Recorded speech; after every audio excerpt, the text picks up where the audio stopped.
যেখানে দর্শন হবে সেখানেই তাকে পিটিয়ে মেরে ফেলা হবে।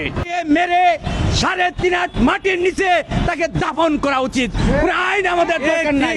যে আইন আমাদেরকে সম্মান করতে পারে না, যে আইন আমাদেরকে সঠিক বিচার দিতে পারে না, যে আইন আসামিদেরকে যে শাস্তির উপলব্ধি করে মৃত্যুদণ্ড দিতে পারে না, সেই আইনকে আমরা ঘৃণা করি। তাই এই বাংলাদেশের সমস্ত মানুষ যে যেভাবে আছেন ধর্ষণকারীদের বিরুদ্ধে রাজপথে নেমে যান, পথে নেমে পিটিয়ে তাদেরকে সেখানে মেরে ফেলেন।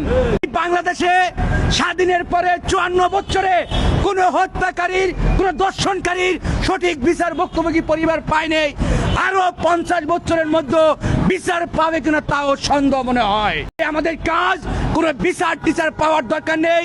যেখানে অন্যায় হবে সেখানেই প্রতিবাদ হবে, যেখানে দর্শন হবে সেখানেই তাকে পিটিয়ে মেরে ফেলা হবে।